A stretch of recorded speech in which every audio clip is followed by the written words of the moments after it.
What up guys, PJ Locochero here and tagal-tagal nating walang upload.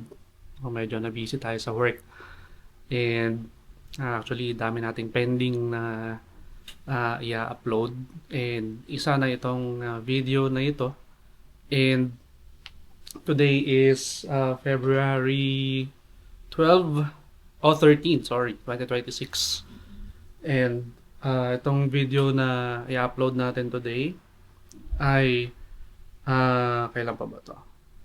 December pa last year. So, ngayon lang natin siya may upload kasi supposedly may inaantay tayong replacement no part para makumpleto natin itong video na ito pero hanggang ngayon hindi pa tayo nakakahanap naisip ko na medyo matagal na tong video na ito. Kaya kahit na wala pa yung part na yun, i-upload na natin siya. So ito yung pag-install natin ng dashcam no, sa ating Toyota Raze. And DIY lang kasi natin siya. Kaya nagkaroon tayo ng problema sa bandang dulo nung pag-install natin. No? So, natin patagalin. Panoorin natin tong video na ito. Right, so itong ating DD-Pi Z50 Pro ay in-order natin online and kararating niya lang ngayon. So ito ay merong 4K resolution, bali dual channel set po pala ito. Merong front and rear camera and yung front niya is 4K resolution and yung rear niya ay 1080p. Meron po siyang 3-inch IPS display. Sinusupport po niya hanggang 512 gigabytes ng micro SD. Meron siyang Wi-Fi for high-speed transfer no ng videos from the dashcam itself to our smartphone. Meron po siyang built-in na GPS and yung napaka-helpful na ADAS or yung advanced driver assistance. And yung battery niya is super capacitor which is helpful din sa mga dashcam, mga bagong dashcam ngayon. Na hindi basta-basta masira yung kanyang baterya since madalas mabababad no yung ating dashcam. And yung mga optional features na is yung 24/7 parking monitoring and yung 4G connectivity which is magre-require ng OBD. Hindi ko siya sinama. O siguro in the near future na lang kapag kinailangan na natin kasi dito sa bahay namin is secure naman yung parking ng ating sasakyan. So, tara, buksan natin to. So, bali yung in-order ko pala is sinamahan ko na siya ng memory card, SD card. So, hindi ko alam na meron na pala siyang included na SD card. Kala ko wala pa. Kaya dalawa yung nakikita nyo. So, yung isa is 64 gigabytes at yung isa naman is 256 gigabytes. So, kala ko kasi wala pa siyang kasama. So yun, tara, buksan natin to. So ito na siya guys, yung ating DD-Pi Z50 Pro dual channel. Open natin siya. Ayan. Ayan yung box.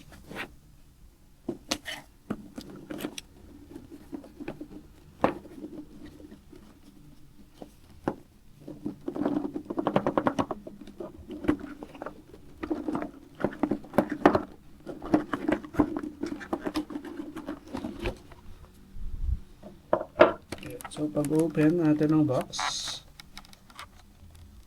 ito yung front camera niya. So, ito yung pinaka-screen.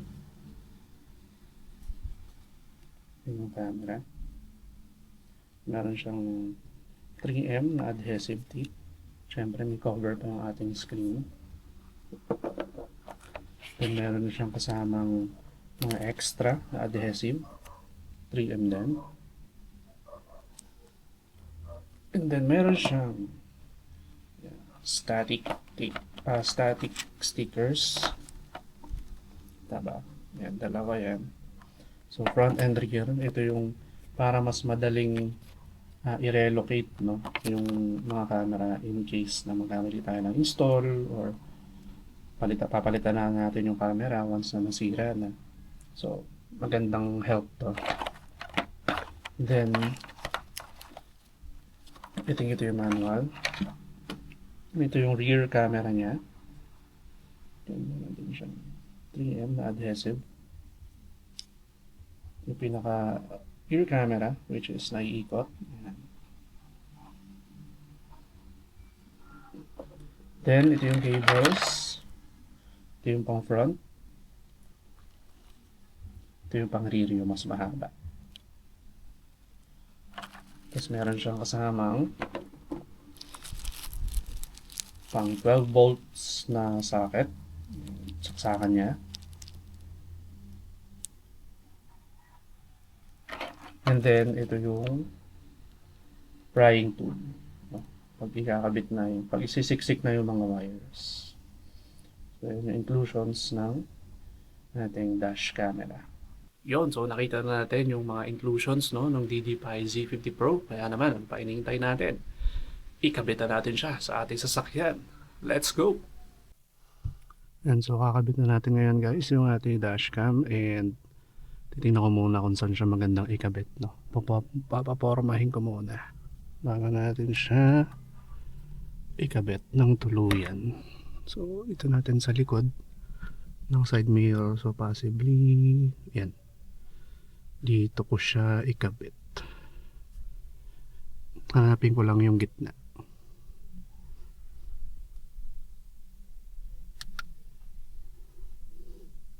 Hanapin natin yung gitna. So meron na tayong, or naiporma na natin siya. Gigitna na lang natin dito sa may ating rear view mirror. Linisin lang natin siya, no? Gamit tayo ng wipes. Itong gitna, linisin lang natin siya. Bago natin ikabit itong ating static film.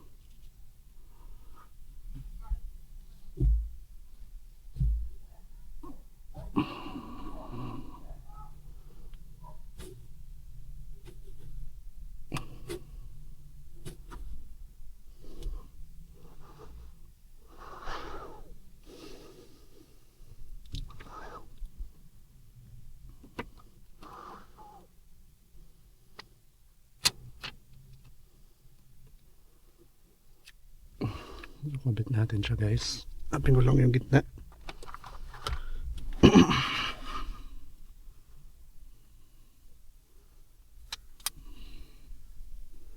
So nakabit na natin yung static film guys. Ngayon naman ay kakabit na natin itong ating pinaka camera. So ito siya.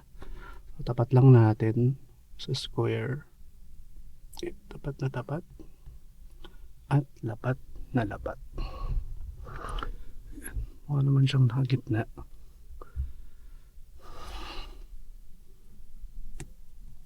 Yan. Okay na siya guys. So siguro pag nagpalagay tayo ng RFID, medyo sa gilid na lang para hindi siya nakaharang sa ating dashcam. Yun. So check natin kung nakagitna ba siya.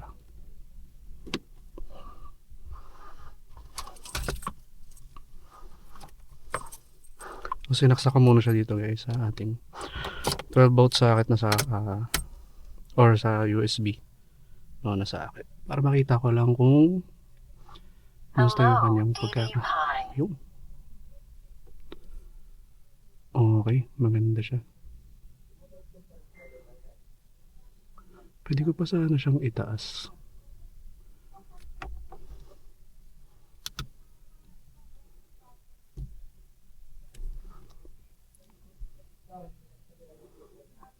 Hello, DD-Pi.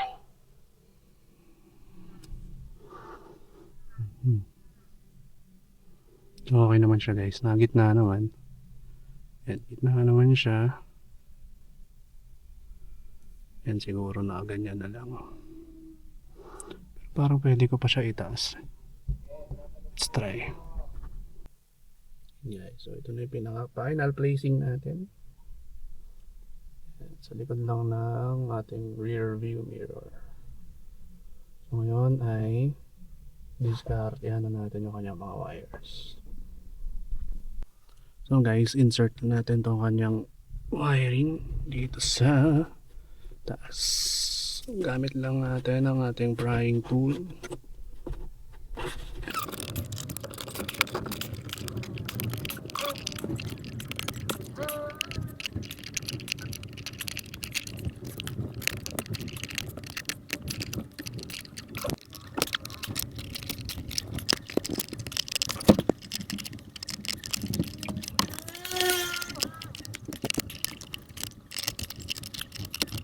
Yung pasok.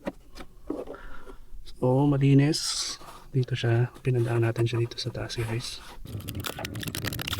Walang wires. Hindi natin siya pinadaan. Medyo mahirap lang dito sa kanto na to.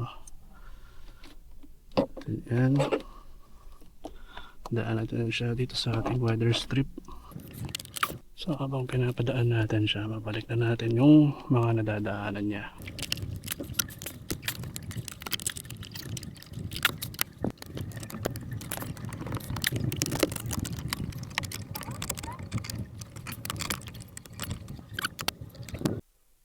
Ayun na siya guys, tapos na natin yung para sa front camera. So nakikita nyo naman, malinis. Ito siya pinadaan. Tapos ito lang yung nakalita ko yan. Hindi ko na siya may pasok. Tapos pinadaan ko siya dito sa may ilalim ng, or sa likod ng glove box. Tapos ito siya. Bali yung sobra dito, may sobra pa kasi yan. Zip tie ko na lang siya, tapos ilalagay ko na lang siya dito sa likod ng glove box para wala siyang nakalaylay na wire. So, punta naman tayo sa rear camera. So, next naman natin guys, itong mahabang cable wire para dito sa rear camera. So, let's go. Mahaba-habang kabitan to. Right, so dito naman sa rear camera, dito naman natin siya papadaanin sa passenger side. So same process. Natin siya insert. Make sure hindi nahihigit yung wire. And lagyan pa natin ng konting allowance para hindi siya nahihigit. Since mahaba naman tong cable. So same, dito natin siya papadaanin. Ay mali, sa taas pala. So, sa taas pala siya dapat. So mahirap na part lang talaga niya dito sa gilid.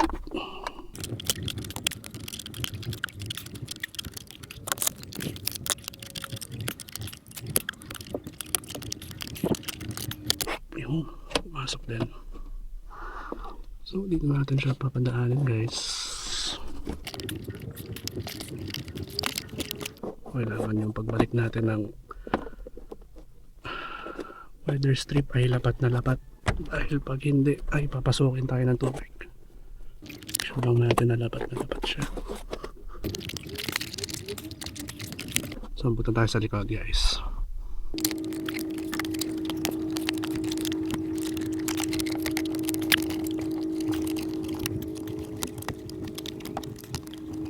Yun. So medyo matigas lang siya dito guys. Bigyan natin ng konting allowance. Hindi siya nahihigit. Pero kaya-kaya naman ipasok guys. Again, balik natin maayos yung weather strip para hindi magka-problema.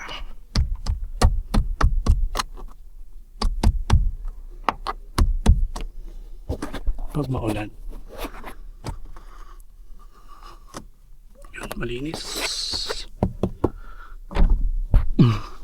Dito na tayo.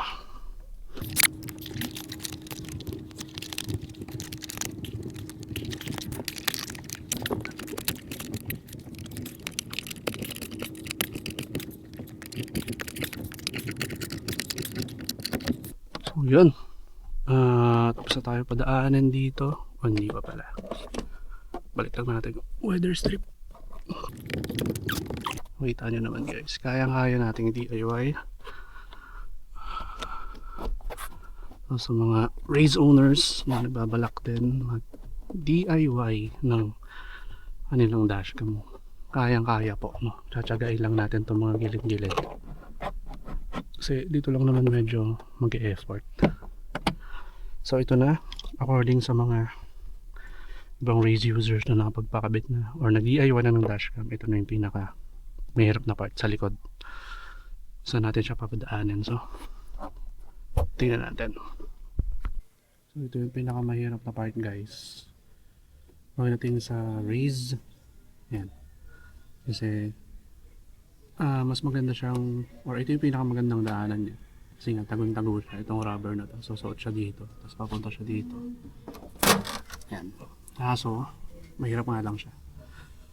So ginawa ko, dito siya. Then pinalusot ko siya dito. Ginamitan ko siya ng ganito. Panghugot ko dito sa ano. Hinugot ko siya dito, yung dulo nitong ano. Type C. Bali, pinasok ko muna siya dito sa ilalim. Tapos hinugot ko siya dito. Para lang mahila ko siya. So tingnan naman natin kung ipapasok natin siya dito. Guys, naipasok na natin yung cable dito.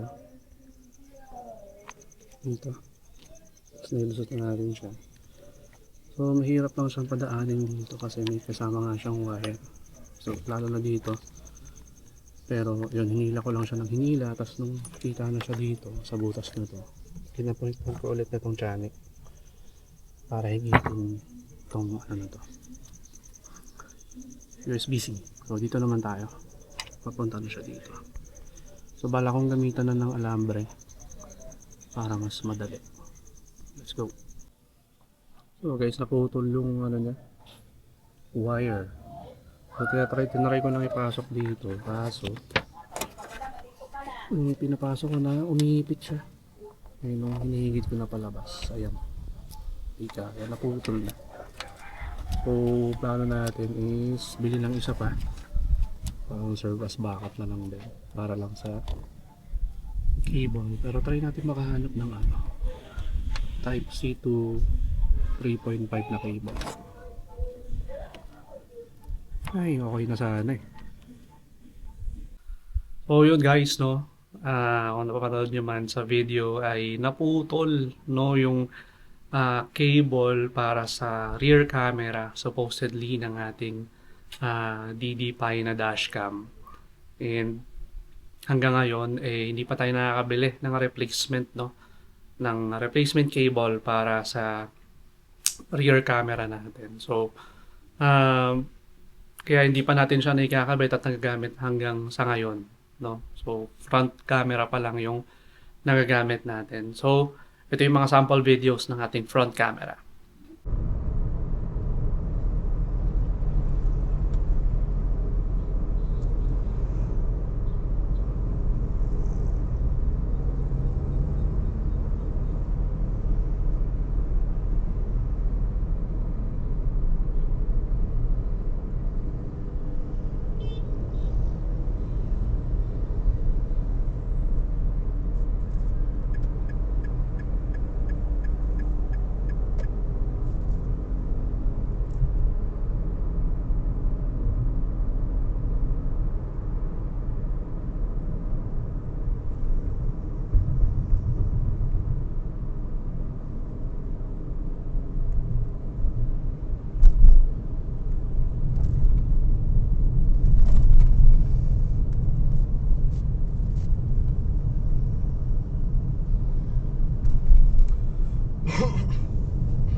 Yun, no? So, yun yung mga sample nakuha ng ating front cam, ng ating dash cam na DDPI Z50 Pro.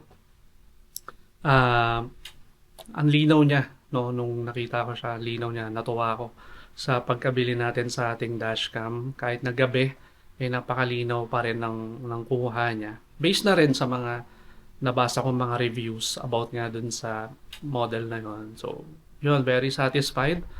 And yun lang, pumalpak lang tayo no, sa pagka-DIY natin sa rear camera. Pero, yun, update ko na lang siguro kayo sa once na nakabili na tayo ng rear cable, no, or cable para sa rear camera natin once na naikabit na natin siya.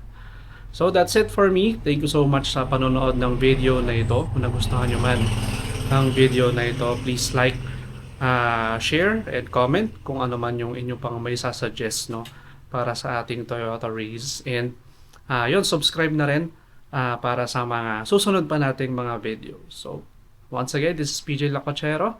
Thank you so much for watching. God bless po sa inyong lahat.